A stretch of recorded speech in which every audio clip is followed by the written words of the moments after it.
vous faites abonner sur une nouvelle vidéo pour des lunettes pour Ran. Là, je l'ai fait avec vous, pas comme l'ancienne vidéo, vous n'avez rien. Alors, commencez, abonnez-vous et on commence. Tu es prêt? Voici un autre exercice de réflexion pour toi. Et on y va! Après les cours, Margot est allée étudier à la bibliothèque. À un moment donné, elle est partie pour les toilettes. Quand la jeune fille est revenue, elle a découvert que son portefeuille avait disparu. Margot a immédiatement appelé la police. La bibliothécaire a dit qu'elle avait vu un type. Cependant, elle ne voyait pas bien et ne se rappelait pas à quoi il ressemblait. Après avoir écouté sa vague description, les policiers ont interrogé 3 étudiants. Owen a dit qu'il avait étudié et n'avait pas quitté son bureau jusqu'à l'arrivée de la police. Finn a dit qu'il avait vu la fille mais n'avait pas vraiment fait attention à elle. Il était à la recherche de livres. Lucas a dit qu'il était occupé à parler à son ami au téléphone. Il n'avait rien vu. Peux-tu trouver qui a volé le portefeuille?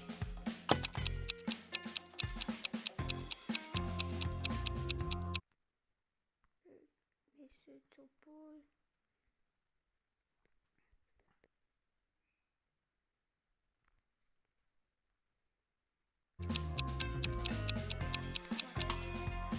C'était Lucas. Il a dit qu'il était au téléphone, mais c'est interdit dans la bibliothèque. S'il avait utilisé son téléphone, il aurait été immédiatement expulsé. Donc, il ment. Au cours d'une promenade tranquille dans la forêt, Esmé s'est perdue. Après des heures à errer, elle a trouvé la maison d'une sorcière. Elle a demandé à la vieille femme de lui montrer le chemin du retour. La sorcière a refusé, mais elle était de bonne humeur et a proposé un marché. Elle lui a donné 3 pommes.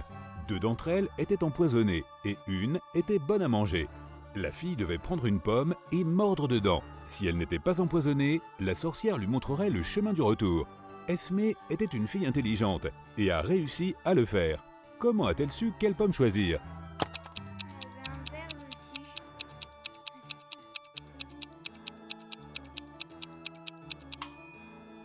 Dans une des pommes, il y avait un ver, ce qui signifie qu'elle pouvait être mangée sans danger.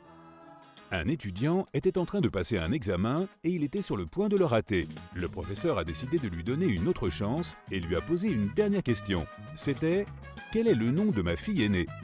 L'étudiant était perplexe. Le professeur a décidé que la question était trop difficile et lui a donné un indice. Il a noté 3 chiffres, 58, 3 et 11. Peux-tu aider l'étudiant à répondre à la question?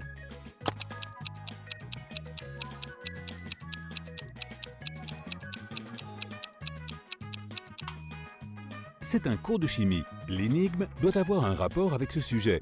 Regarde le tableau périodique. Le 58e élément est le cérium, ou Ce. Le 3e élément est le lithium, Li. Et le 11e élément est le sodium, Na. Si tu les mets tous ensemble, tu obtiens le nom Célina. Le professeur avait aimé ce jeu. Lorsqu'un autre étudiant avait à nouveau des problèmes avec son travail, il lui a donné un nouveau défi. L'homme lui a dit « J'ai des filles. Toutes sauf 2 ont les cheveux bruns. Toutes sauf 2 sont blondes. Et toutes sauf 2 ont des cheveux roux. Combien de filles ai-je » Peux-tu aider l'étudiant?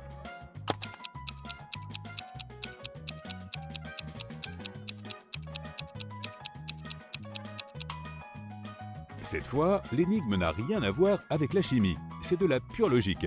Le professeur a 3 filles. L'une d'elles est brune, la deuxième est blonde et la troisième est rousse. Ben se promenait dans un parc la nuit quand quelqu'un l'a assommé et lui a volé toutes ses affaires. Le gars est allé à la police, il y avait 3 personnes. Cole, Jerry et Bernard dans le parc à ce moment-là. Ils ont été arrêtés. L'inspecteur a donné à chacun d'eux un marqueur et leur a demandé d'écrire leur nom sur un tableau blanc. Dès qu'ils ont terminé, il a immédiatement arrêté la bonne personne. Qui était coupable et comment le détective l'a-t-il découvert?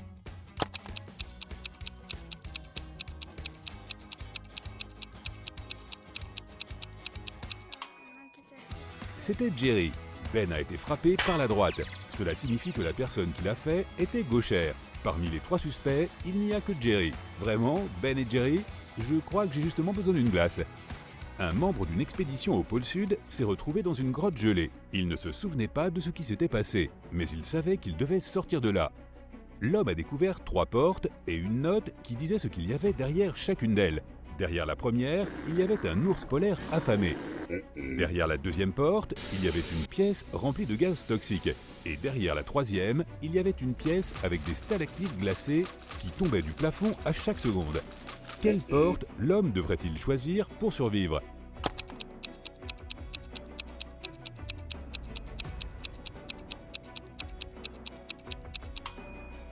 Il devrait choisir la première porte. Il est au pôle sud, il n'y a pas d'ours polaire là-bas. Après les cours, Nora est restée à l'université. Elle avait besoin de terminer un projet. Elle était assise dans le couloir. Peu de temps après, elle a eu faim. La jeune fille est allée chercher de la nourriture et a laissé toutes ses affaires sur place.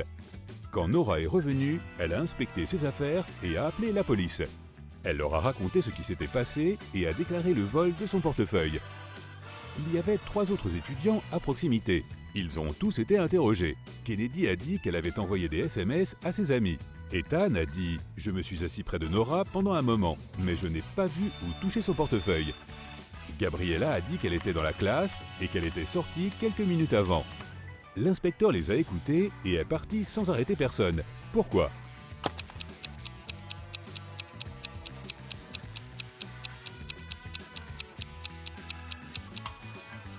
Le détective s'est souvenu que Nora était allée chercher de la nourriture. Cela signifie qu'elle avait son portefeuille avec elle et donc personne n'avait pu le voler. La fille avait menti. 3 femmes, Sarah, Mila et Eleanor, sont allées faire du shopping. 2 d'entre elles sont enceintes et la 3e est une voleuse de pastèques professionnelle. Oui, je sais, mais c'est juste pour rigoler. Peux-tu me dire laquelle a volé la pastèque ?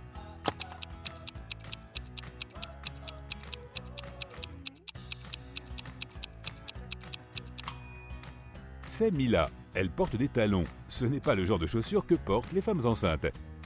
Aurora passait son été à la campagne. Elle faisait souvent de longues promenades seule dans la forêt. Un jour, elle a vu un immense manoir. Il était évident que personne n'y habitait. Alors, elle est entrée dedans. L'intérieur était recouvert de poussière, mais il était toujours beau. Aurora a pris quelques photos et a quitté l'endroit. Quand la fille est rentrée chez elle, elle a regardé ses photos. Elle voulait choisir les meilleures pour les publier sur ses réseaux sociaux. Mais elle a vu une des photos et a poussé un cri. Observe attentivement cette photo. Peux-tu voir ce qui l'a tant effrayée ?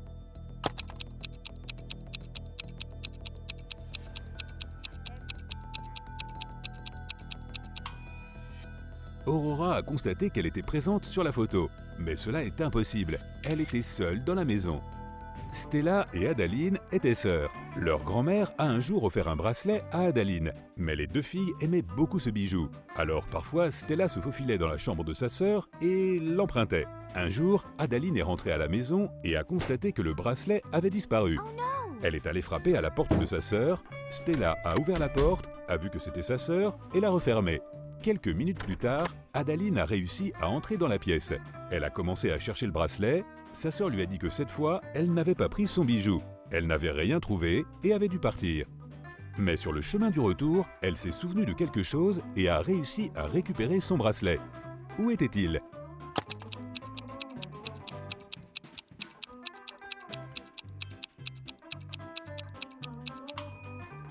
Quand Stella a ouvert la porte, elle avait les cheveux défaits. Mais ensuite, elle avait les cheveux attachés. Pendant ces quelques minutes, elle avait fait un chignon pour cacher le bracelet dans ses cheveux. Une nuit d'été pluvieuse, Madame Miller est rentrée à la maison après le travail. Sa voisine, Madame Smith, est venue lui rendre visite. Elle voulait prendre un thé avec elle. Madame Smith lui a dit que sa fille était à une fête. Là-bas, elle avait fait connaissance de l'un des 3 enfants de Madame Miller. Cette dernière lui a demandé lequel c'était, mais son amie ne le savait pas. Sa fille n'avait jamais pu différencier les 3 garçons. Le problème, c'est que tous les 3 étaient punis et n'avaient pas la permission de sortir avant la semaine suivante. Madame Miller voulait savoir lequel avait enfreint les règles. Elle a appelé les garçons et leur a demandé comment ils avaient passé leur journée. Rien à faire avant de dormir ? Sur Webtoon, il y a des sons. L'artiste a dit « Ce soir-là, j'étais dehors en train de peindre ». Ryan, le musicien, a dit « J'ai passé toute la journée à l'intérieur à écrire une nouvelle chanson ». Luc, qui aimait le sport, a dit « J'ai fait de l'exercice et j'ai passé le reste de la journée à lire ». Madame Miller a compris lequel de ses fils mentait et l'a puni pour 1 mois de plus. Lequel est le menteur et comment l'a-t-elle su ? C'est lui, il fait nuit.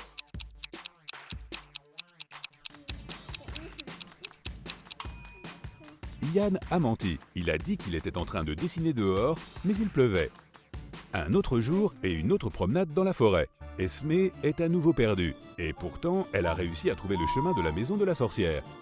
Cette fois, la femme avait une autre tâche pour elle. La sorcière lui a donné une barre de chocolat et un couteau. Elle allait lui faire 7 numéros. Après chacun d'eux, Esmé devait lui donner 1/7 de la barre. Mais il y avait un hic. Le couteau était magique et ne pouvait faire que 2 coupes. Il était également impossible de casser la barre ou de la couper sans le couteau. Comment Esmé a-t-elle rempli ses conditions et est rentrée chez elle ?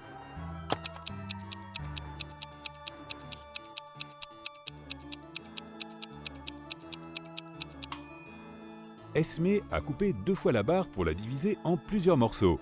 1/7, 2/7 et 4/7. Après le premier tour, elle a donné à la sorcière le 1/7 de la tablette. Après le deuxième, la fille a donné à la femme le 2/7 de la tablette et lui a enlevé le 1/7.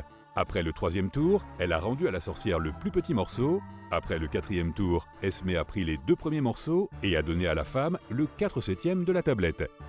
Puis elle lui a redonné le plus petit morceau. Après le 6e numéro, la fille a pris le 1/7 et a donné à la sorcière le 2/7. Et après le dernier tour, elle a donné à la femme le plus petit morceau de la barre à nouveau. Question bonus. Mais si Esmé est si intelligente, comment se fait-il qu'elle se retrouve toujours piégée dans la forêt ? Franchement, je n'ai pas la réponse.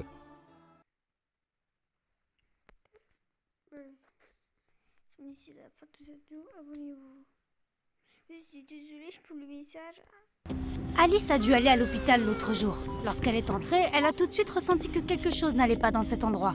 En marchant dans le couloir, elle a vu 3 médecins.